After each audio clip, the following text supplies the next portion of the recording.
BRS రాష్ట్ర కార్యవర్గ సభ్యులు, జిల్లా పార్టీ అధ్యక్షులు, గౌరవనీయులైన ప్రజాప్రతినిధులు, మాజీ ప్రజాప్రతినిధులు,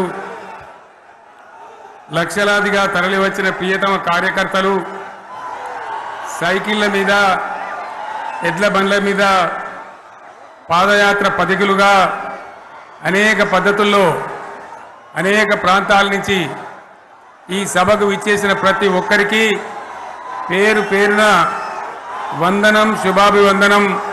మీ అందరికీ కూడా తెలంగాణ రజతోత్సవ శుభాకాంక్షలు నేను తెలియజేస్తా ఉన్నాను.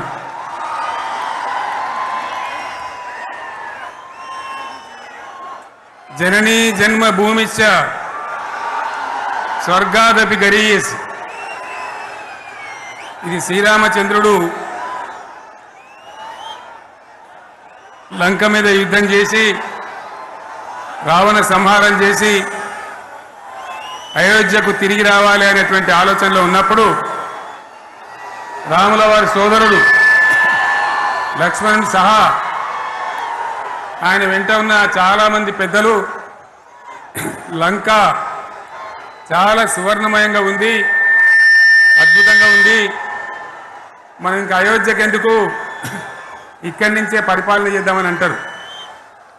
దానికి శ్రీరామచంద్రుల వారు ఒప్పుకోలేదు.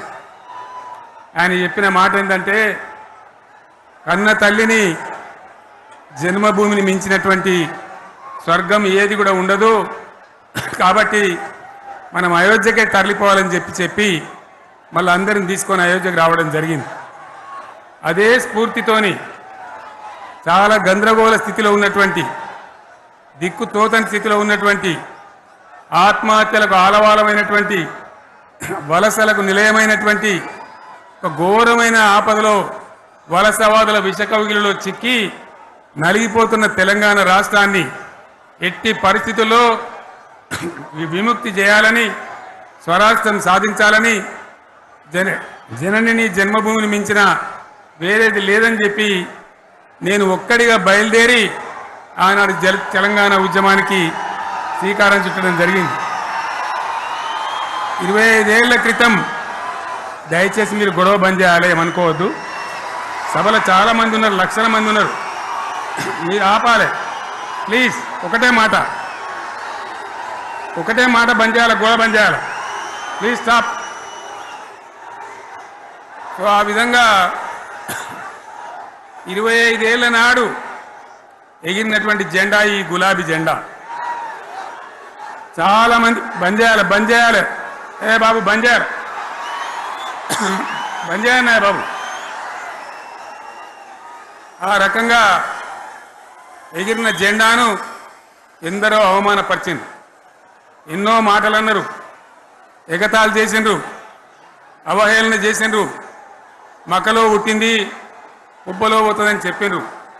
కానీ ఈ జెండా మీ అందరి సహకారంతో, అనేక మంది త్యాగాలతోని, వందలాది మంది ప్రాణ బలిదానాలు కూడా చేయడంతో, అనేక ఉద్యమాలతోని యావత్తు తెలంగాణనే ఒక అద్భుతమైనటువంటి ఉద్యమమై ఎగిసిపడి ఒక సమయం ఎట్లా వచ్చింది, ఒక సమయంలో అంటే తెలంగాణ యావత్తు ఒక పక్కన నిల్చొని బరి గీసి బిడ్డ నా తెలంగాణ అక్కడ పెట్టు అని చెప్పి నిలబడ్డటువంటి సందర్భం మనందరం కూడా సృష్టించినాం. తద్వారా మన లక్ష్యం తెలంగాణ రాష్ట్రాన్ని సాధించుకున్నాం.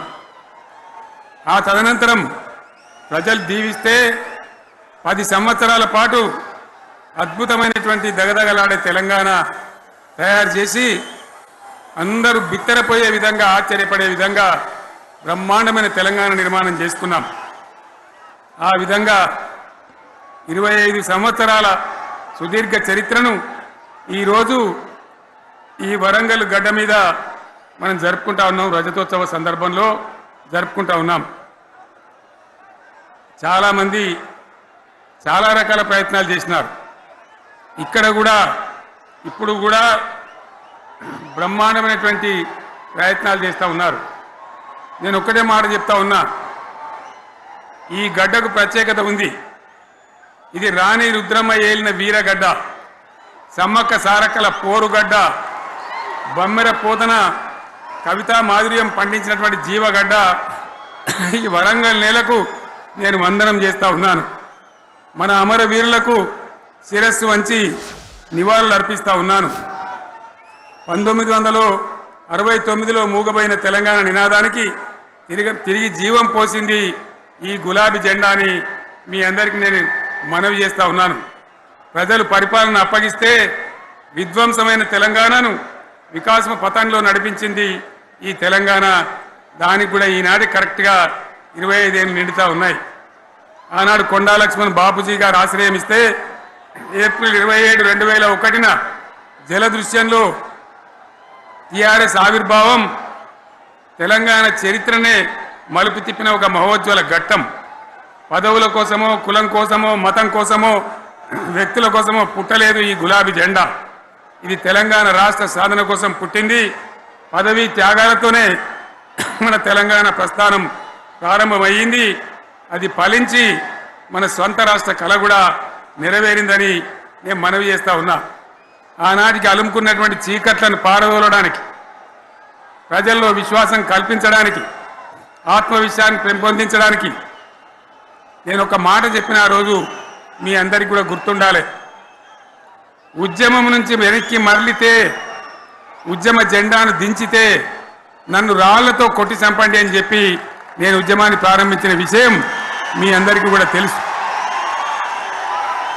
ఆ తదనంతరం జరిగినటువంటి స్థానిక పంచాయతీ ఎన్నికల్లో, ఆ తదనంతరం జరిగినటువంటి సిద్దిపేట ఉప ఎన్నికలో ప్రజలు బ్రహ్మాండంగా ప్రాణం పోసి ఊపిరిలిదితే అద్భుతంగా ఉద్యమం ముందుకు పురోగమించిన విషయం మనకు తెలుసు. 60 ఏళ్ల సమైక్య పాలనలో తెలంగాణది ఎంత గోస, ఎంత దుఃఖం, ఎంత వేదన, ఎంత హింస, ఎంత అణిచివేత చూసినామో మనందరికీ కూడా బాగా తెలుసు. గోదావరి కృష్ణనీళ్ళు దక్కకుండా తరలిపోతే తల్లి సనుబాలకు నోచని పిల్లల్లాగా తెలంగాణ బిడ్డలు రోధించారు. కరువుల కాటకాలకు గురయ్యారు. అర్ధరాత్రి కరెంట్లు పెట్టబోయి పాములు గుట్టి, తేలు గుట్టి చాలా భయంకరంగా అనాథల్లాగా చనిపోయినారు. ఆ రకంగా జరుగుతూ ఉంటే ఇక్కడ ఉన్నటువంటి ఆనాడు కాంగ్రెస్లో, టీడీపీలో ఉన్నటువంటి నాయకులు పదవుల కోసం పెదవులు మూసిండ్రు తప్ప ఏనాడు నోరు తీసి కొట్టాడలేదు. గులాబీ జెండా ఎగిరేదాకా కనీసం తెలంగాణ సోయిని కూడా ప్రదర్శించలేకపోయినారు. మీ అందరికీ తెలుసు, తెలంగాణ కోసం అవసరమైన ప్రతి సందర్భంలో పదవులు త్యాగం చేసిన వాళ్ళు బీఆర్ఎస్ బిడ్డలు అని చెప్పి నేను గర్వంగా మనవి చేస్తా ఉన్నా. కానీ పదవుల కోసం తెలంగాణను ఆగం చేసిన వాళ్ళు ఆనాడు ఉన్నటువంటి కాంగ్రెస్ నాయకులు అని చెప్పి కూడా నేను మనవి చేస్తా ఉన్నా. చంద్రబాబు నాయుడు ఆనాడు ముఖ్యమంత్రిగా ఉండి ఎంత ఘోరమంటే హైదరాబాద్ నడిబొడ్డున ఉండే తెలంగాణ గడ్డలో ఉండేటువంటి రాజధానిలో మన శాసనసభలో తెలంగాణ పదాన్ని నిషేధించినాడు. తెలంగాణ అనవద్దని స్పీకర్ ద్వారా రూలింగ్ ఇప్పించినారు. ఇదే జిల్లాకు చెందినటువంటి ప్రణయ్ భాస్కర్ గారు ఆ రోజు ఎమ్మెల్యేగా శాసనసభలో తెలంగాణ అంటే అది నేరమైనట్టుగా పరిగణించి తెలంగాణ పదాన్ని నిషేధించేటువంటి ప్రయత్నం చేసినారు. మిత్రులారా, మీకు అందరికీ చరిత్ర తెలుసు. ఆనాడైనా ఏనాడైనా ఈవెన్ ఈనాడైనా తెలంగాణకు విలన్ నంబర్ 1 కాంగ్రెస్ పార్టీ అని మనవి చేస్తా ఉన్నా. మనందరికీ కూడా తెలుసు ఆ విషయం. తెలంగాణ హైదరాబాద్ స్టేట్ పేరుతో ఉన్ననాడు ప్రజలు వద్దంటుంటే కూడా బలవంతంగా తెలంగాణను ఆంధ్రాతో కలిపిన వాళ్ళే. ఏందా బాబు, ఏందా పని లేదా? రెడ్డి ఎవరెవలాడి పోండి, మీకేం పని లేదావా? ఈ 10 మంది కాదు కదా, సభ అంతా ఉంది కదా, ఉండండి, కామ్ ఉండండి, డిస్టర్బ్ చేయదు మీరు. అట్లా బలవంతంగా ఆనాడు ఆంధ్రలో విలీనం చేసింది కాంగ్రెస్ పార్టీ, జవహర్లాల్ నెహ్రూ. 69లో ఉద్యమం వస్తే 400 మంది తెలంగాణ బిడ్డలను పిట్టల్లాగా కాల్చి చంపింది ఇందిరాగాంధీ ప్రభుత్వం, ఆనాడు ఉన్నటువంటి కాంగ్రెస్ పరిపాలన. మళ్ళీ 2001 నుంచి మనం విజృంభిస్తే నంగనాచిలాగా ఇదే కాంగ్రెస్ వచ్చి మన బలాన్ని, మన ఊపును చూసి పొత్తు పెట్టుకొని తెలంగాణ ఇస్తామని నమ్మబలికి మనతో పొత్తు పెట్టుకున్నది కూడా మీరు చూసినారు. మళ్ళా ఎగ్గొట్టే ప్రయత్నం చేసినారు. 14 ఏళ్ళు ఏడిపించినారు. అది మీ అందరికి తెలుసు. వాళ్ళు ఎట్టెట్లా చేస్తూ ఉంటే వాళ్ళ మోసాన్ని కప్పేయడానికి నేను ఇదే జయశంకర్ సార్ కలిసి 36 పార్టీలతోని సమ్మతి లేఖలు తెచ్చినాం. దేశ రాజకీయ వ్యవస్థను మొత్తం ఒప్పించినాం. కాంగ్రెస్ మెడలు వంచినాం. అప్పటికి కూడా ముందుకు రాకపోతే కేంద్ర మంత్రి పదవుల్లో ఉన్నటువంటి మేమందరం ఇక్కడ రాష్ట్రంలో మంత్రులుగా ఉన్నటువంటి మిత్రులు అందరం కూడా రాజీనామాలు వాళ్ళ ముఖాన కొట్టి బయటకు వచ్చి మళ్ళా ఉద్యమ జెండాలు పట్టుకున్నాం. ఆ తర్వాత కూడా కదిలిసి రాకపోతే నేను ప్రాణాలకు తెగించి చివరికి ఆమరణ దీక్షకు పొందుకున్న సంగతి కూడా మీకు తెలుసు. ఆ సందర్భంలో భయపడ్డ కాంగ్రెస్ పార్లమెంట్లో ప్రతిపక్షాలన్నీ కాంగ్రెస్ గొంతు పట్టుకుంటే అప్పుడు దిగివచ్చి తెలంగాణ కోసం ప్రకటన చేసిన విషయం మీకు తెలుసు. మళ్ళీ ప్రకటన వెనక్కి తీసుకొని మళ్ళా వెనుకకు పోయినారు. ఆ తర్వాత సకల జనుల సమ్మె కావచ్చు, సాగర హారాలు కావచ్చు, వంట వార్పులు కావచ్చు, అనేక రూపాలలో విజృంభించి మళ్ళీ భయంకరమైన పోరాటం చేసినాం. మళ్ళీ 3 ఏళ్ల తర్వాత వాళ్లకు రాజకీయ అవసరం ఏర్పడి ఆనాడు వచ్చి మళ్ళీ తెలంగాణ ఇస్తామని ప్రకటించి వాళ్ళకి ఇష్టం లేకపోయినా తెలంగాణ సృష్టించినటువంటి ఆ సుడిగాడుపులుగా తట్టుకోలేమని భయపడి తెలంగాణ ఇచ్చిన విషయం కూడా మీకు తెలుసు. తదనంతరం ప్రజలు మనకు అధికారం ఇచ్చినారు. దాన్ని మనం ఏదో అధికారం అనుభవించడానికి తీసుకోలే, బాధ్యతగా తీసుకున్నాం. ఎంత బ్రహ్మాండంగా పనిచేసినాం. రాష్ట్రాన్ని మన చేతిలో పెడితే ఎక్కడున్న తెలంగాణను ఎక్కడ తీసుకొని పోయినాం. అనేక రంగాలలో please please please please please ఒకటే మాట. ఏ బాబు ఇక్కడ నేను మాట్లాడుతున్నా, అక్కడ మీరు మాట్లాడుతున్నా, మీకు ఏమైనా అర్థం ఉన్నదా? ఏది అర్థం కావాలి ప్రజలకు? ఏం పని లేదా? ఇదేం పద్ధతి? మీరు పార్టీ కార్యకర్తలేనా? సైలెన్స్ ఉండండి. అంతమంది నన్ను లక్షల మంది మీరు 10 మంది ఏందా ఇక్కడ? 10 నిమిషాలు సైలెంట్గా ఉండలేరా? చివరిలో బాగా చెప్తాం, స్లోగా అద్భుతంగా దుంకుదాం, స్టే ఎత్తు దుంకుదాం. మీరు బాధ్యత చూడాల్సింది ఏంటంటే మీరు అరవడం బంద్ చేయండి. ఇంతమంది ఉన్నారు. ఏం సీఎం పనిలేదా నీకు? మళ్ళీ అందరు ఇళ్ళకి చేరుకోవద్దా? క్షేమంగా పోవద్దా? ఎక్కడెక్కడి నుంచో దూరం నుంచి ఎక్కిన వాళ్ళు ఉన్నారు. 10 నిమిషాలు మీరు సైలెంట్గా ఉండండి. ముందరున్న వాళ్ళు 10 ఏళ్ల బీఆర్ఎస్ పాలనలో ఎక్కడున్న తెలంగాణ ఎక్కడికి పోయింది? ఎన్ని రంగాలలో ఎన్ని అవార్డులు వచ్చినాయి? ఎన్ని అద్భుతమైన పనులు చేసి చూపెట్టినాం. తెలంగాణ అంటే ఒకప్పుడు వెనుకబడ్డ ప్రాంతం, ఎగతాళి చేయబడ్డ ప్రాంతం, పనికిమాలిన ప్రాంతం అని పేరు పెట్టిన ప్రాంతం. కానీ ఎన్ని రంగాలు, తలసరి ఆదాయాన్ని బ్రహ్మాండంగా పెంచినాం. 90,000 ఉన్న తలసరి ఆదాయాన్ని 3.5 లక్షల పైచీలకు పెంచుకున్నాం. జిఎస్డిపిని దేశంలో నంబర్ 1 స్థానానికి తీసుకెళ్ళినాం. తెలంగాణలో బ్రహ్మాండంగా పెండింగ్ ప్రాజెక్టులన్నీ కూడా కంప్లీట్ చేసుకున్నాం. కల్వకుర్తి కావచ్చు, నెట్టెంపాడు కావచ్చు, భీమా కావచ్చు, ఎల్లంపల్లి కావచ్చు, మిడిమానేరు కావచ్చు, అక్కడ మేఘాల మీద పనిచేసి దాన్ని అంతా కూడా కంప్లీట్ చేసి ఒక్క పాలమూరు జిల్లాలోనే 10 లక్షల ఎకరాలకు సాగునీళ్ళు ఇచ్చుకున్నాం. బ్రహ్మాండమైనటువంటి ఇరిగేషన్ ప్రాజెక్టులు కంప్లీట్ చేసుకున్నాం. 3.5 లక్షల టన్నుల వడ్లు పండించే స్థాయికి తెలంగాణను తీసుకొని పోయినాం. వరంగల్ గడ్డ కోసం, ఇదే జిల్లా కోసం పెండింగ్లో ఉన్న దేవాదుల ప్రాజెక్టును కంప్లీట్ చేసి ఈ గడ్డకు నీళ్లు తెచ్చుకున్నాం. 3 ఏళ్లలో కాళేశ్వరం ప్రాజెక్టు కట్టుకున్నాం. వాగుల మీద, వంకల మీద చెక్ డ్యాములు కట్టుకున్నాం. మిషన్ కాకతీయ పేరు మీద చెరువులన్నిటి పూడికలు తీసుకున్నాం. ఒక అద్భుతమైన తెలంగాణను తయారు చేసుకున్నాం. పడావు భూములన్నీ పంట పొలాలుగా మార్చుకున్నాం.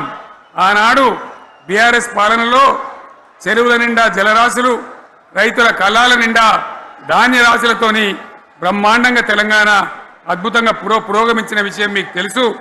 పంజాబ్ను తలదన్నే పంటలు పండించిన విషయం కూడా మీ అందరికీ తెలుసు అని నేను మనవి చేస్తా ఉన్నా. రైతు కష్టమేందో నాకు తెలుసు. నేను స్వయంగా రైతును కాబట్టి రైతాంగాన్ని కడుపులో పెట్టి చూసుకున్నాం. మీ అందరికి ఒక మాట చెప్తా ఉన్నా. ఈ దేశంలో షేర్షా సూరి అని ఒక రాజు ఉండే. ఆయన కాలంలోనే రెవెన్యూ సంస్కరణలు తెచ్చినారు. నేను చెప్పే మాట మంచిగా వినాలి మీరు. చరిత్ర పొడుగుతో చూస్తే షేర్షా సూరి నుంచి స్వతంత్ర భారతం వచ్చిన తర్వాత ప్రజాస్వామ్య ప్రభుత్వాలు కూడా రైతుల దగ్గర రకరకాల శిస్తులు వసూలు చేసినారు, రైతుల దగ్గర డబ్బులు వసూలు చేసినారు, తహసీల్ రకాలు వసూలు చేసినారు, నీటి తీరువాలు వసూలు చేసినారు. కానీ రైతును చూడాలని వాడు అందుకోలే. భారతదేశంలోనే ఎక్కడ కూడా లేని స్కీమ్. నన్ను వాళ్ళు అడగలే, ఎలక్షన్లలో చెప్పలే. నాకు నేనుగా ఆలోచించి, ప్రభుత్వమే ఆలోచించి రైతు బంధు పథకాన్ని తెచ్చినాం. చాలా బ్రహ్మాండంగా రైతు బంధు పథకాన్ని అమలు చేసినాం. రైతాంగానికి ఎటువంటి కరెంట్ ఇచ్చినాం, ఎంత అద్భుతమైన కరెంట్ ఇచ్చినాం. ఆంధ్ర వలసవాద ముఖ్యమంత్రులు ఏం మాటలు మాట్లాడినారు. తెలంగాణ వస్తే కారు చీకట్లు అవుతాయి, మీకు కరెంటే రాదు, మీకు పంటలు పండియే రాదని చెప్తే వాళ్ళ నోర్లు మూయించేలాగా ఉత్తమమైనటువంటి ట్రాన్స్ఫార్మర్ కావాలన్నటువంటి, మోటార్లు కావాలన్నటువంటి నాణ్యమైన కరెంటును 24 గంటలు సప్లై చేసినాం. రైతు ఇంట్లో కూర్చుంటే పొలాల కాడ బోర్లు దుంకినాయి. మీరందరూ కళ్ళారా చూసినారు. నాకంటే ఆ విషయం మీకే ఎక్కువ తెలుసు. అదేవిధంగా రైతులు చనిపోతే 2 ఎకరాలు 3 ఎకరాలు ఉన్న రైతులు ఏముంటుంది, వాళ్ళకి ఆదాయం ఉండదు. వాళ్ళు చస్తే బీఆర్ఎస్ రాకముందు పట్టించుకున్న నాతులు లేడు. అదే బీఆర్ఎస్ వచ్చిన తర్వాత రైతు బీమా ఇచ్చి వాళ్ళు చనిపోయినాక 8 రోజుల్లోనే వాళ్లకు రైతు బీమా అందే విధంగా ఆనాడు చర్యలు తీసుకున్నాం.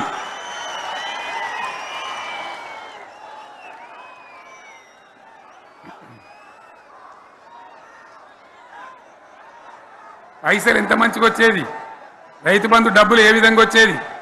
శనుకులు పడుతుంటే చకాచక వచ్చి బ్యాంకులలో డబ్బులు పడి రైతుల సెల్ ఫోన్లు మోగుతుండే. ఆ విధంగా కడుపులో చల్లగదలకుండా రైతాంగానికి రైతు బంధు పథకాన్ని అమలు చేసుకున్నాం. రకరకాల వ్యక్తులు రకరకాల మాట్లాడినారు. జై కిసాన్ జై జవాన్ అన్నారు తప్ప వాళ్ళ సంక్షేమం ఏ ప్రభుత్వం కూడా చూడలేదు.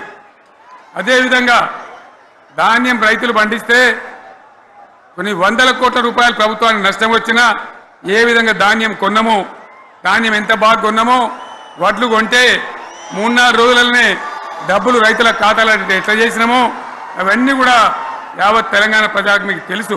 అంతకుముందు మధ్య దళారుల పాలు ఎన్నో రకాల బాధలు, 7,500 కొనుగోలు కేంద్రాలు పెట్టి ధాన్యం ఎట్లా వేసినామో కూడా మీ అందరికీ బాగా తెలుసు. మరి ఇదంతా కూడా బ్రహ్మాండంగా జరిగింది. ఎన్నో పనులు, మిషన్ భగీరథ ఎన్నికల ప్రణాళికలు చెప్పలే, ఓట్ల ప్రచారం అప్పుడు చెప్పలే, గవర్నమెంటే చేసింది. ఇంతింత నల్లబెట్టి ప్రజలకు అందియడం జరిగింది. రైతు బంధు కానీ, రైతు బీమా కానీ, కళ్యాణ లక్ష్మి కానీ, కేసీఆర్ కిట్ కానీ, కంటి వెలుగు లాంటి ప్రోగ్రాం కానీ ఎవరు అడిగిన నన్ను ఎవరు అడగలే. అయినా మా అంతలో మేమే మన రాష్ట్రం మన ప్రజలని వాళ్ళని బాగు చేసుకోవాలని చేసినాం. చెరువులలో చేపలు పెంచాలని ఎవరు అడిగిరు నన్ను, ఎవరు డిమాండ్ చేసినారు.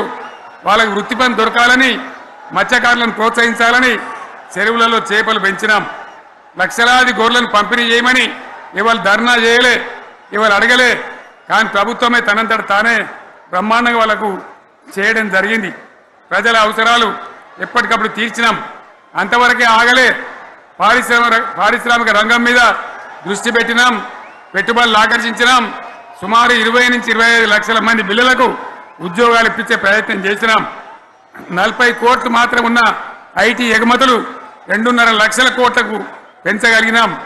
ఐటీ రంగంలో 7 లక్షల మందికి ఉద్యోగాలు కొత్తగా వచ్చినాయి.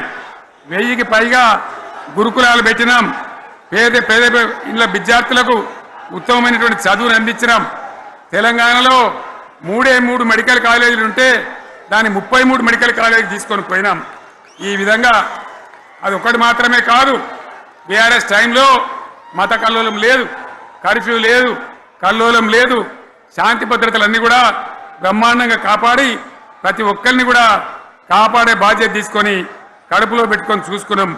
ఇవన్నీ కూడా నా డైలాగులు కాదు, నేను చెప్పే స్టోరీలు కాదు. ఇవన్నీ పార్లమెంట్ వేదికగా కేంద్ర ప్రభుత్వం అనేక సందర్భాల్లో వెల్లడించినటువంటి విషయాలు. Reserve bank of India, comptroller general of India వాళ్ళు వెల్లడించినటువంటి అధికారమైనటువంటి లెక్కలని చెప్పి కూడా నేను మీకు మనవి చేస్తా ఉన్నా. ఇవన్నీ జరిగినాయి. ఇప్పుడు నేను చెప్పిందంతా కూడా మీ కళ్ళ ముందరనే జరిగింది. మరి కాంగ్రెస్ వచ్చి ఏడాది అర్థమా? మరి ఏం మాయరోగం వచ్చే, ఏం బీమారు వచ్చే, ఏమేమి చెప్పిరి, ఎన్నెన్ని చెప్పిరి? మీకు కావాల్సింది ఇదే కదా, చెప్తా. ఇక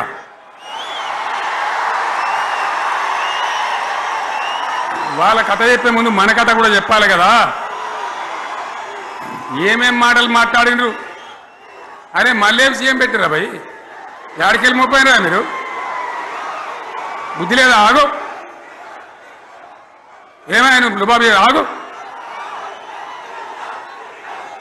వద్దంటే మళ్ళీ ఏందండి? ఇవాళ రాజశేఖర వాళ్ళు వాడు మనోడేనా?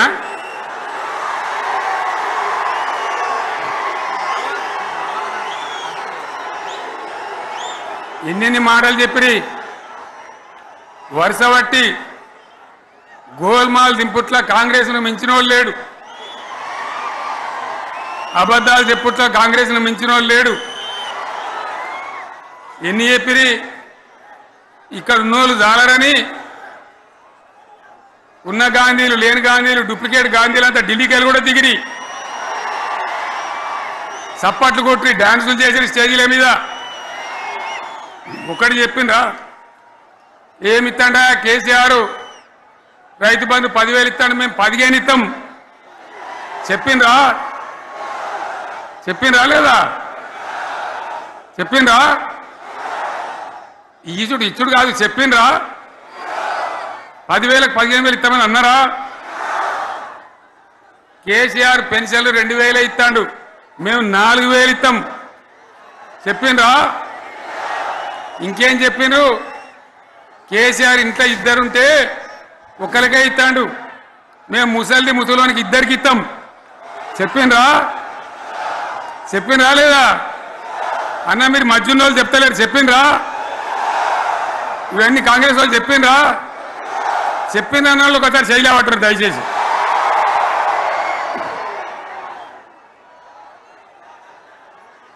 దివ్యాంగులకు కేసీఆర్ 4,000 ఇస్తాడు పెన్షను, మేము 6,000 ఇస్తామండి అన్నారా? ఇక చదువుకునే ఆడిపోరగాళ్ళకు స్కూటీలు కొనిస్తామండ్రి, కొనిచ్చారా? అన్నారైతే అన్నారు కదా. విద్యార్థులకేమో విద్యా కార్డు ఇస్తామండ్రి, 5 లక్షల గ్యారంటీ కార్డు, బ్యాంక్ కార్డు ఇస్తామండ్రి. ఇట్లా ఎన్ని మాటలు చెప్పారు? ఇక ఉరుకురా ఉరుకురి, ఒకరినికోడు ఉరుకురి, 2 లక్షల లోన్ తెచ్చుకొని డిసెంబర్ 9 నాడే కథం, ఒక కలంపోటుతోనే కథం అన్నరా?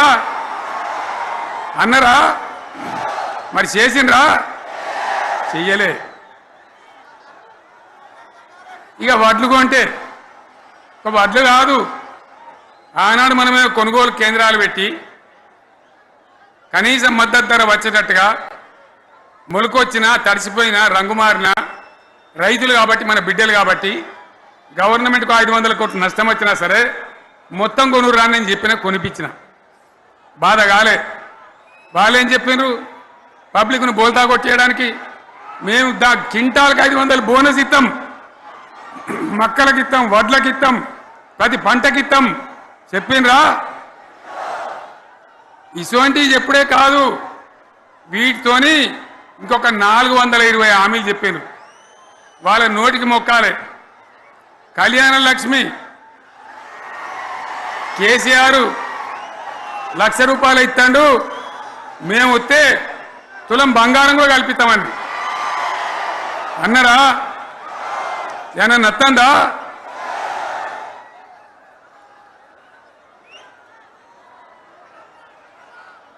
ఇక హామీలు ఇచ్చుడు కాదు, పెద్ద పెద్ద బుక్కులు వంచి ఊరూరికి పంచారు.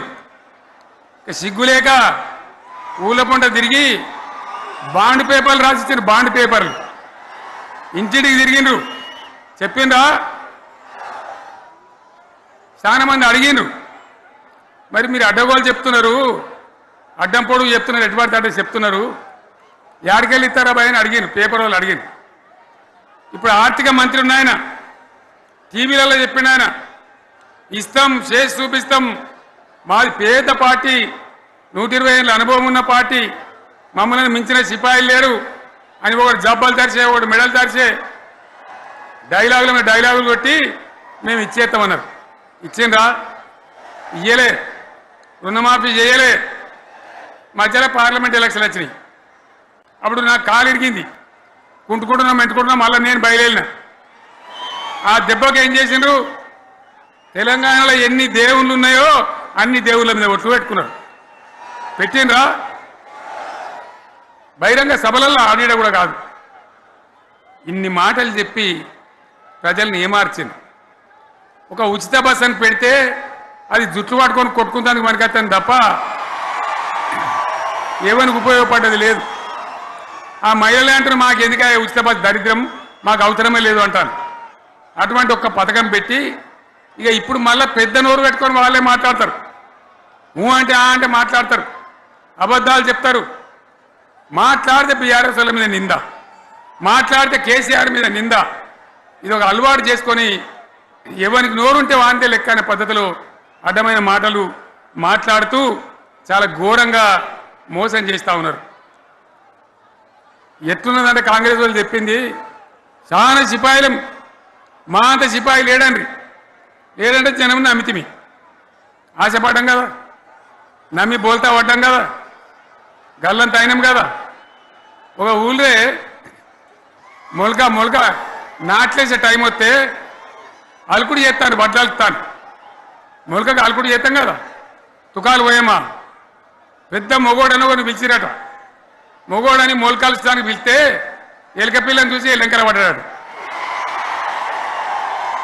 ఇక మా అంత సిపాయి లేరు, మేము తెచ్చే ఇస్తాం, 6 సందమామలు పెడతాం, 7 సూర్యులు పెడతాం అని నమ్మబలికి ప్రజలను దగా చేసి మంచిగున్న తెలంగాణ నాగం పట్టించి ఓట్లు వేయించుకొని ప్రజలను మోసం చేసిండ్రు, దగా చేసిండ్రు. ఈ మాట నిజం, మీ అందరికి తెలుసు. ఇవాళ ఏం మాట్లాడతారు? మమ్మల్ని ఎవరు నమ్ముతలేడు, మాకు అప్పు ఉడతలేదు, యాడికెళ్ళి తెచ్చియాలి అని ఇప్పుడు మాట్లాడుతున్నాం. అప్పుడేమో మాకు అపారమైన అనుభవం ఉంది, మేము చేస్తామన్నారు. ఒక్క మాట చెప్తున్నా మిత్రులారా, ఇక్కడ నోళ్ళం మనమే కాదు, నా ప్రసంగం టీవీలలో వినేటువంటి కోటాను కోట్ల మందికి కూడా నేను మనవి చేస్తా ఉన్నా. ఇంత మోసం ఉంటుందా? ఇంత దగా ఉంటుందా? ఓట్లయితారా అని అవతల పడదామని ముచ్చట్నా? ఎంతవరకు ఇది కరెక్టు? తెలంగాణ ఎంత మంచిగా పోయేది, ఇప్పుడు బొందలు పడగొట్టినరా? ఎంత ఘోరమైనటువంటి ఫలితం మనం చూస్తున్నాం. ఇవాళ ఏం జరుగుతూ ఉంది? మళ్ళీ అన్ని మోపైనాయి. ఇక దుకాణం పెడతామన్నారు, లొల్లు పెట్టిండ్రు, బొబ్బ పెట్టిండ్రు. ఇక ఓట్లయినాక ఎత్తాడు, తవ్వడు, మోయాడు. బాయి పడతాం జోరుగా చెప్తే 6 నెలల ఏమయ్యారంటే ఇక ఆయనతో రేపు అవుతుంది, ఎల్లుండి అవుతుంది, సంక్రాంతికి అవుతుంది, దీపావళికి అవుతుంది, మార్చి 31కి అవుతుంది. మార్చి 31 లేదు, మన్ను లేదు, ఏది కూడా చేసింది లేదు. మొత్తం ఆర్థిక పరిస్థితిని దెబ్బతీసింది. తెలివి తక్కువ పనితోని, అవివేకం వల్ల, అజ్ఞానం వల్ల పరిపాలన చెయ్యరాక సర్వనాశనం చేసింది. రాష్ట్ర ఆర్థిక పరిస్థితి ఎంత మంచిగా ఉండే, ఎంత బాగా పోతా ఉండే. మేము కష్టపడి కడుపు కట్టుకొని నోరు కట్టుకొని సంవత్సరానికి 10 నుంచి 15 వేల కోట్ల ఆదాయం పెంచినాం. అనేక రివ్యూ మీటింగులు చేసినాం. ఎంత బాగా తీసుకొని పోయినాం, తెలంగాణను ఎట్లా తయారు చేసినాం, ఆ విధంగా తీసుకొని పోయినాం. ఇవాళ ఒక్క మాట మీరు అందరూ ఆలోచన చేయాలి. ఇక్కడ ఉన్న వాళ్ళు కానీ నా మనసు బాధ అవుతుంది, నా మనసు కాలుతుంది, ఇబ్బంది అవుతుంది. నా కళ్ళ ముందటనే తెలంగాణ ఇట్లా కావడం నాకు దుఃఖం కలిగిస్తూ ఉంది. నేను ఆవేదనతో చెప్తున్నా ఈ మాట. ఒక్క మాట మీరు అందరూ ఆలోచన చేయండి. తెలంగాణలో భూముల ధరలు ఎట్లుండే? కేసీఆర్ ముఖ్యమంత్రి ఉన్నప్పుడు, బీఆర్ఎస్ రాజ్యం చేసినప్పుడు భూముల ధరలు ఎట్లుండే? ఆనాడు కొనేటోళ్ళు ఎక్కువ ఉండిరి, అమ్మేటోళ్ళు తక్కువ ఉండిరి. ఇవాళ ఆపదకి అమ్ముకుందాం అంటే భూములు కొనేటోడు ఉన్నాడా? అడుగుతున్నా భూములు ధరలు పోయి ఎవరికన్నా 5 ఎకరాలు డాంబర్ రోడ్ పక్కకుంటే నేను 5 కోట్ల మనిషిని, నేను కోటీశ్వరుని ధైర్యంలో రైతులు ఉండరు. ఇవాళ అడిగేటోడు ఉన్నాడా? ఉన్నదా? ఒక్కటే ఏడాదిలో గింత గల్లంత అవుతుందా? కేసీఆర్ పక్కకు పోగానే ఇంత ఆగమవుతుందా? ఇంకో మాట నేను అడుగుతా ఉన్నా, కరెంటును 35 ఏళ్ళు బాధపడ్డాం. నా బావి కాడ కూడా మోటార్లు కాలినాయి. బీఆర్ఎస్ వచ్చినాక నేను ముఖ్యమంత్రి అయినాక ఒక్కటే ఏడాది బావులా దాన్ని చక్కగా చేసి 24 గంటల కరెంటు ఇయ్యలే, నడవలే. రెప్పపాటు కూడా కరెంటు పోకుండా 24 గంటల కరెంటు తేలేదా? మరి మా అంత సిపాయి లేరంటే కేసీఆర్ మంచిగా ఇచ్చిన కరెంటు మీకు ఎందుకు ఇయ్యే శాతం అయితే లేదు అని చెప్పి నేను అడుగుతా ఉన్నా. తెలంగాణ ప్రజల పక్షాన్ని అడుగుతా ఉన్నా. ఎందుకు ఇలా ప్రజల గోస ఉంచుకుంటా ఉన్నారు? మళ్ళా మోటార్లు కాలుతున్నాయి, ట్రాన్స్ఫార్మర్లు కాలుతున్నాయి, లంచాలు పెరుగుతున్నాయి. అది శాతం అయితే లేదా? మళ్ళీ ఇలా తెలంగాణ పోవన్నా మోటార్ పెట్టడానికి? ఏం దౌర్భాగ్యం ఇది! ఎటువంటి శని నెత్తి మీద పెట్టుకున్నాం మనం. మీరందరూ ఆలోచన చేయాలి. భూముల ధరలు ఎటుపోయినాయి, కరెంట్ ఎక్కడ ఎవడెత్తుకపోయా? మిషన్ భగీరథ అసెంబ్లీలో నిలబడి ఛాలెంజ్ చేసిన నేను 5 ఏళ్ల లోపల ప్రతి ఇంట్లో నల్లా పెట్టి నీళ్ళు ఇవ్వకపోతే మళ్ళా ఎలక్షన్ల పార్టీ మేము నిలవడం, ఓట్లు అడగము అని చెప్పిన నేను. ఎవరు చెప్పాలి? దమ్మున్నోడే చెప్పాలి. చేసి చూపించినాం, నడిపించినాం. ప్రతి ఇంట్లో నల్లా పెట్టినాం. కృష్ణా గోదావరి నీళ్లు తెచ్చి ప్రతి ఇంటి ముందర దుంకిచ్చినాం. అది మీరందరూ దానికి సాక్ష్యం.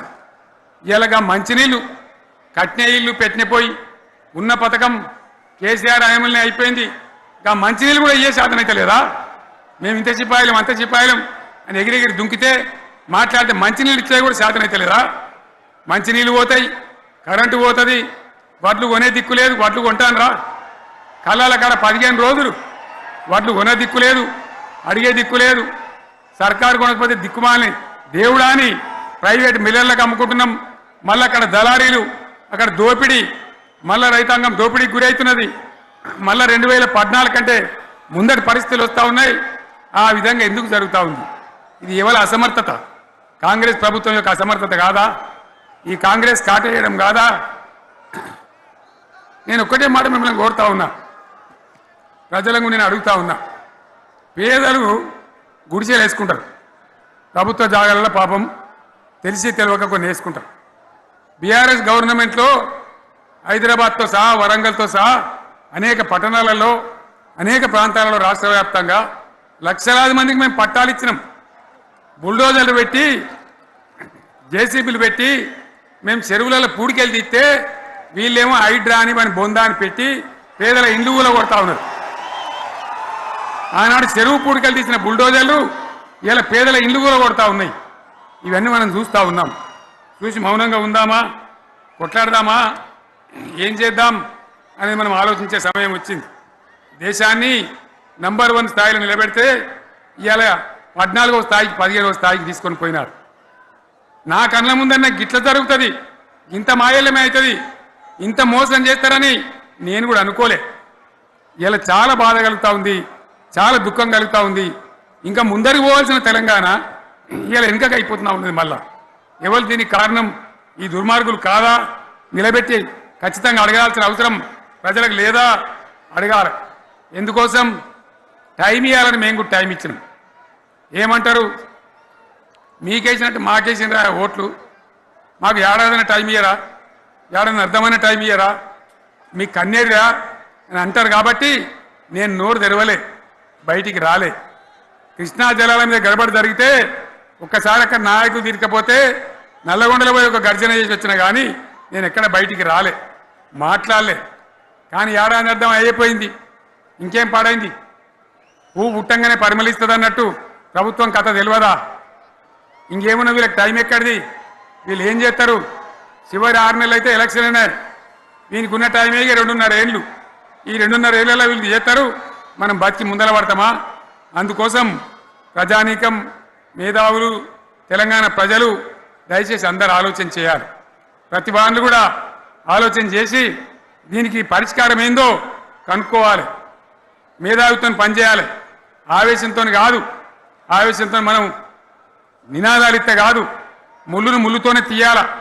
యాడ ఒడగొట్టుకున్నామో గాన్నే వెతకాలి, ఎక్కడ జారిపోయిందో ఆన్నే మళ్ళీ దొరకబట్టాలి. ఆ నైపుణ్యం, ఆ స్థాయి ఇవాళ రావాలి. మళ్ళీ ఇప్పుడు ఏం చేస్తారు? మాట్లాడితే బీఆర్ఎస్ మీద బదనం. ఇక వశమైతే లేదు రాని భూములు అమ్మకానికి పెడతామట్టు. అమ్మచ్చు, అత్యవసరమైతే కొన్ని అమ్మచ్చు. ప్రజలకు అవసరం లేని ఉంటే, విలువ వచ్చేది ఉంటే, ప్రజల పనుల కోసం కొన్ని అమ్మచ్చు. కానీ ఏదమ్మాలి ఏదమ్మద్దని విచక్షణ ఉండాలి కదా. యూనివర్సిటీలు అమ్ముతారా? ఇవాళ హైదరాబాద్ యూనివర్సిటీ అమ్ముతున్నారు, రేపు ఉస్మాన్ యూనివర్సిటీ అమ్ముతారు విలువైన భూములనే అని. ఇట్లా కథం పట్టుకుంటూ పోతే ఏమైనా మిగులుతుందా? కాబట్టి ఇది పద్ధత, ప్రభుత్వం నడిపించే విధానమా? వీళ్ళు ఏ విధంగా గోల్మాలు దింపుతున్నారో దయచేసి ఆలోచించాలని చెప్పి నేను మీ అందరిని కూడా కోరుతా ఉన్నా. ఒక్కొక్క ట్రిప్పు నేను యాదగిరి గుట్టకు పోతే అలా ఎకరానికి 10 లక్షల వాల్యూ పెరుగుతుండే. మరి ఇవాళ ఏమవుతా ఉంది? ఇవాళ ఏం జరుగుతూ ఉంది? మీరందరూ కూడా ఆలోచన చేయాలని కోరుతా ఉన్నా. ఇవాళ రాజ్యం నడపశాతగాక ఎల్లెంకల పడి రాష్ట్రాన్ని ఆర్థికంగా దివాలు తీసి పిచ్చి పనులన్నీ వేసి ఇవాళ అడ్డం పొడుగు మాట్లాడుతూ ఉన్నారు. అన్ని రంగాలలో ఫెయిల్ అయిపోయింది.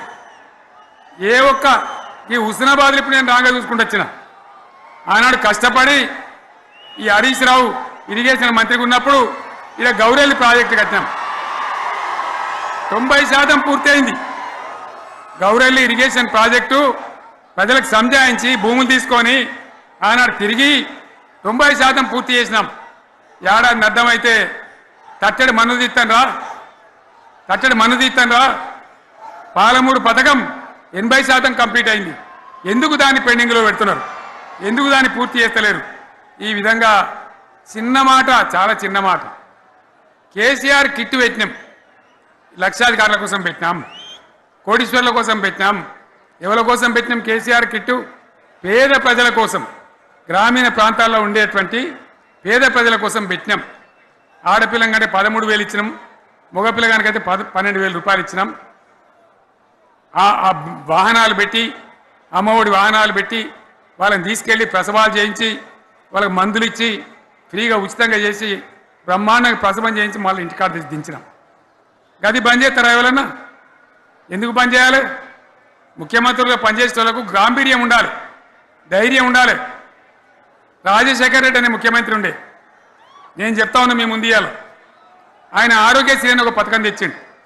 నేను ముఖ్యమంత్రి అయిన తర్వాత అడిగిన, హెల్త్ డిపార్ట్మెంట్ని పిలిచి అడిగిన, ఇదేం పథకమయ్యా బాగుందా అంటే, సార్ మంచిగుంది, ప్రజలకు లాభం అవుతుందని చెప్పింది.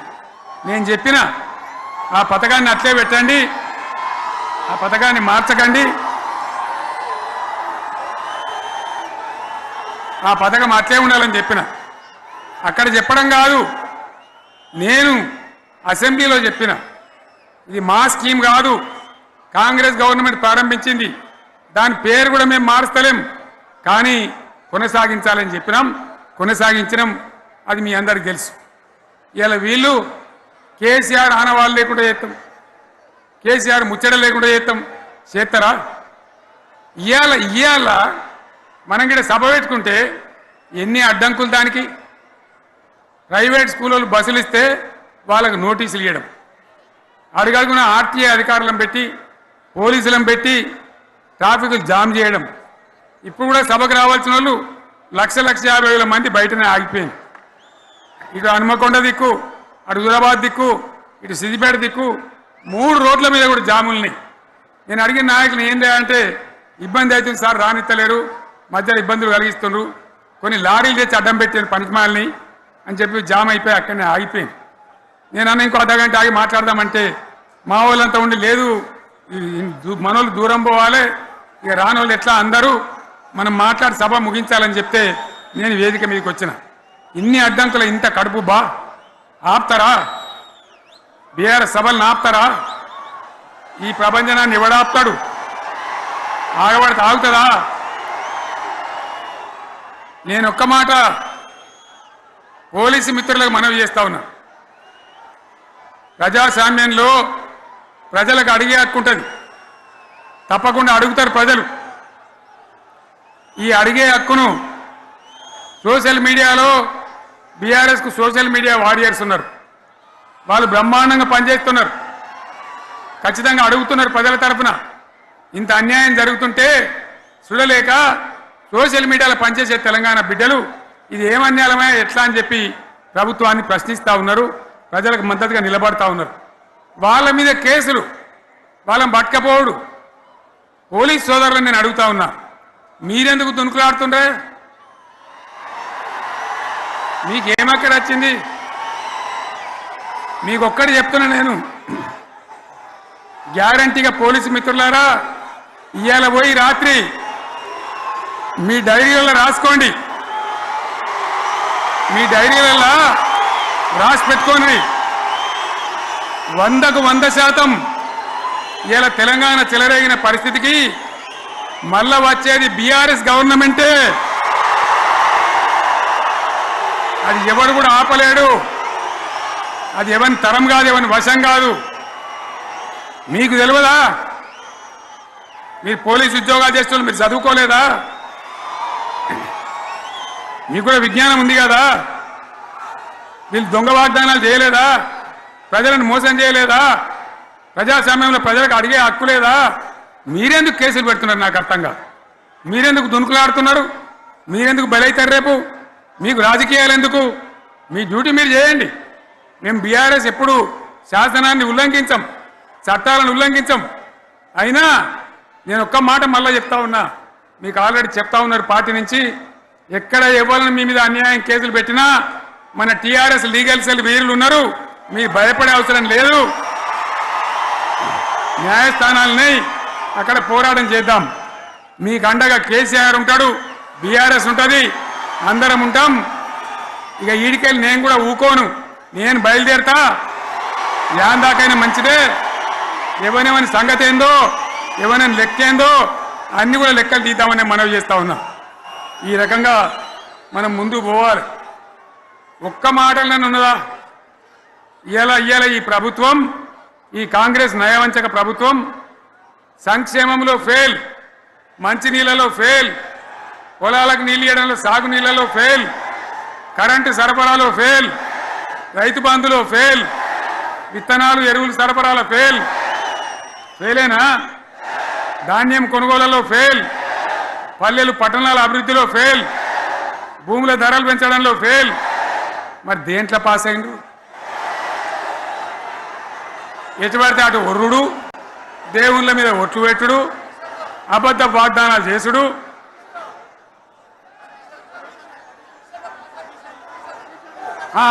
కమిషన్ అట 20-30% కమిషన్లు తీసుకున్నాడు, సంచులు నింపుడు, సంచులు మోసుడు.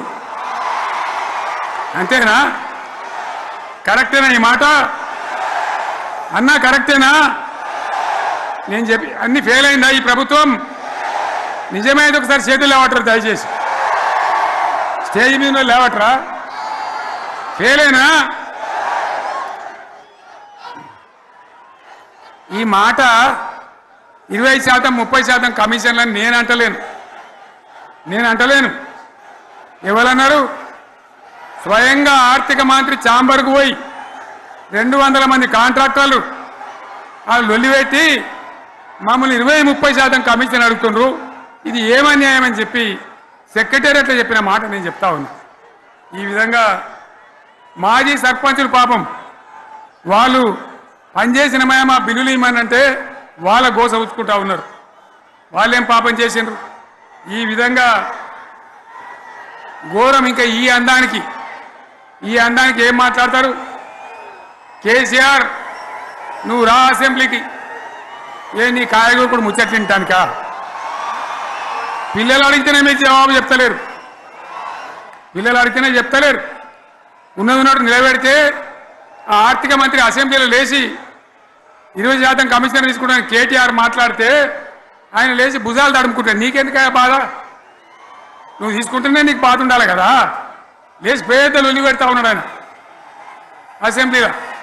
ఈ విధంగా చాలా గందరగోళంగా, అవివేకంతో, అజ్ఞానంతో చాలా ఘోరం చేసి అడ్డమైన మాటలని చెప్పింది. దాంతో మనం కూడా గోల్మాలైపోయినాం. తీర్థం పోదాం తిమ్మక్క అంటే వాడు గుల్లే మనం సల్లే. ఆ గతికి తెచ్చింది ఇలా ప్రజల గతి. మరి మనం కూడా ప్రజలు కూడా ఆలోచన చేయాలి. ఆవేశం కాదు. గాడిదలకు గడ్డేసి బలరకు పాల్పడితే వస్తాయా? మరి ఇప్పుడు ఏం చేయాలో ఆలోచించాలి. ఓ తమ్ముడు అన్నాడు హైదరాబాద్లో ఆయన ఇల్లు కూడా కొడితే, కేసీఆర్ అన్నా యాడున్నావు నువ్వు రావాలి, కత్తి వాంచేతలు పడితే యుద్ధం నన్ను చేయమని పడుతుంది. అంతేనా? ఇది కూడా విచారించాలి ప్రజలు. మీకు అర్థం కావాలని నేను చెప్తా ఉన్నా. అందుకే ఓడగొట్టుకున్న కాన్నే వెతుక్కోవాలి. మీ వెంట బీఆర్ఎస్ ఉంటుంది, మీ వెంట కేసీఆర్ ఉంటాడు. 100% మళ్ళా తెలంగాణ విజయం సాధించాలి, గులాబీ జెండా ఎగిరేయాలి, అద్భుతమైన తెలంగాణను మళ్ళీ సాధించాలి. ఇక బీజేపీ కథ 11 ఏళ్ళ రాజ్యం చేయబట్టి తెలంగాణకు 11 రూపాయలు ఇచ్చిండ్రా? వాటిదే బబ్రాజమానం భజగోవిందం. శుష్క ప్రియాలు శూన్యాస్తాలు తప్ప ఏమి ఇయ్యలే. 157 కాలేజీలు పెడితే మెడికల్ కాలేజీలు ఒక్కటన్నా తెలంగాణకు ఇచ్చిండ్రా? ఒక ప్రాజెక్ట్ కన్నా జాతీయ హోదా ఇచ్చిండ్రా? ఇక కాంగ్రెస్ వాడు ఇట్లా అంటే బీజేపీ వాడు అట్లా. ఏది లేదు. ఇక ఉల్టా మనయే ఖమ్మంలో 7 మండలాలు గుంజుకున్నారు. సీలేరు ప్రాజెక్టు గుంజుకున్నారు. నరేంద్ర మోడీ మాట్లాడతాడు. ఏం మాట్లాడతాడు? తెలంగాణ వచ్చిందిరా అని తెలంగాణలో సంతోషపడితే తల్లిని చంపి బిడ్డను బతికిచ్చిండ్రు అంటాడు. ఎన్నోసార్లు అంటాడు, ఒక్కసారి కాదు. ఈ విధంగా అది కూడా మనం అనిపించేది కాదు. ఈ సందర్భంలో ఒక మాట బీజేపీ అంటే నాకు జ్ఞాపకం వచ్చింది. ఇవాళ కేంద్ర ప్రభుత్వం కగార్ అనే ఆపరేషన్ పేరు మీద ఛత్తీస్గఢ్లో యువకులను గిరిజనులను ఊచకోత పోతా ఉన్నారు. అది ధర్మం కాదు. వీళ్ళు ఏమవుతున్నది? నక్సలైట్లు ప్రతిపాదన పెడుతున్నారు. మేము ప్రభుత్వం దగ్గరకు వచ్చి చర్చలు చేయడానికి సిద్ధంగా ఉన్నాము అంటున్నారు. నేను కోరుతా ఉన్న కేంద్ర ప్రభుత్వాన్ని, బలం ఉన్నది కదా అని చంపుకుంటే ఓడు కాదు, అది ప్రజాస్వామ్యం కాదు. ఆపరేషన్ కగార్ వెంటనే ఆపేయండి. వాళ్ళని పిలిచి, ఆ నక్సలైట్లను పిలిచి డెమోక్రటిక్ స్పేస్ ఇచ్చి చర్చలు జరపండి. వాళ్ళు ఏం మాట్లాడతారో చూడండి. అది కూడా నల్లనా తెల్లనా దేశం ముందరికి రాని. కానీ అట్లా కాదు, మొత్తం ఏరి పారెత్తాం, కోసి పారెత్తాం, నరికి పారెత్తాం అంటే మిలిటరీ ఉన్నది మీ దగ్గర కొడతారు. కానీ ప్రజాస్వామ్యం అనిపించుకోదు. ఈ మాట ఢిల్లీకి ఉత్తరం పంపిద్దామా? మీరందరూ సపోర్ట్లు కొడితే తీర్మానంగా భావించి దాన్ని కేంద్రానికి పంపిద్దాం.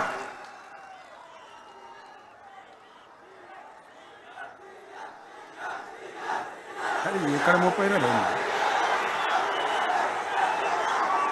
ఈ సందర్భంలో ఈ రజతోత్సవ వేళ నేను మీ అందరికీ, ఇక్కడ ఉన్న వాళ్ళకు, సభలో లేని వాళ్లకు, టీవీలో నా మాటలు వినే వాళ్లకు, యావత్తు తెలంగాణ సమాజానికి బీఆర్ఎస్ గులాబీ జెండా రజతోత్సవ శుభాకాంక్షలు మరొకసారి తెలియజేస్తూ, మీరందరూ కూడా ధైర్యంగా ఉండండి. మళ్ళీ బీఆర్ఎస్ తెచ్చుకుందాం, బ్రహ్మాండమైన పరిపాలన అందించుకుందాం. వీళ్ళు జరగొట్టేవన్నీ మళ్ళీ మంచిగా చేసుకుందాం, బ్రహ్మాండంగా ముందుకు పోదాం, పురోగమించుదాం. ఒక అద్భుతమైన తెలంగాణ, ప్రతి వ్యక్తి ముఖంలో చిరునవ్వులు చిందించే తెలంగాణ తయారు చేసుకుందామని చెప్పి మీ అందరికీ మనవి చేస్తూ, ఇంత పెద్ద ఎత్తున ఈ సభకు గవర్నమెంట్ వచ్చిన ఏడాది నరలోనే మీరు కదిలి వచ్చిందంటే మీరు కూడా ఒక నిర్ణయానికి వచ్చినట్టు కనబడుతూనే ఉంది. ఓట్లు ఎప్పుడు వస్తాయని చూస్తాను. నేను ఇంకో మాట చెప్పాలి, ముఖ్యమైన మాట ఏంటంటే, వీళ్ళు అక్కడిక్కడ ఎందుకైనా మీరు లేచొచ్చిండ్రు ఫోటోల కోసం.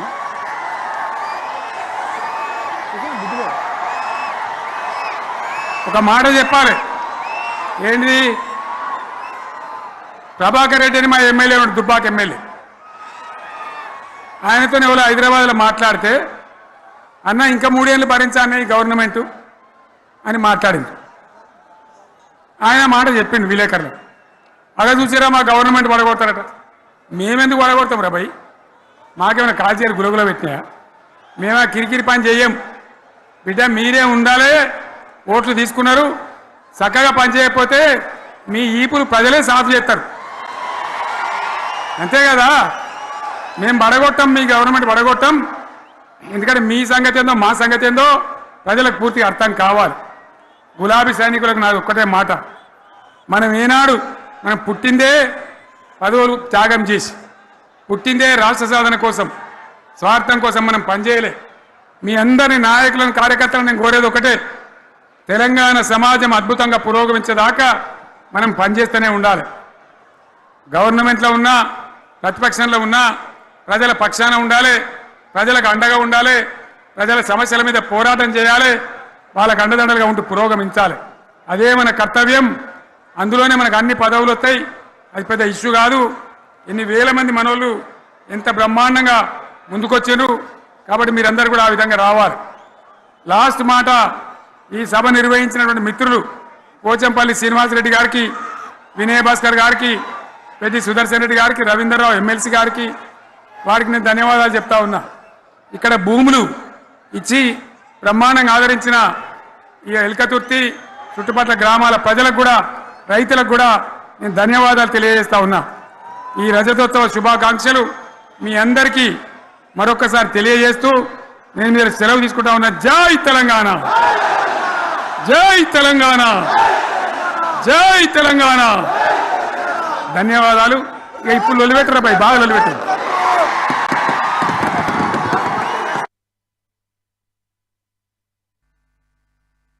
అది తెలంగాణ తల రాతను మార్చిన నవ వసంత ఋతువు. విపక్ష దోపిడి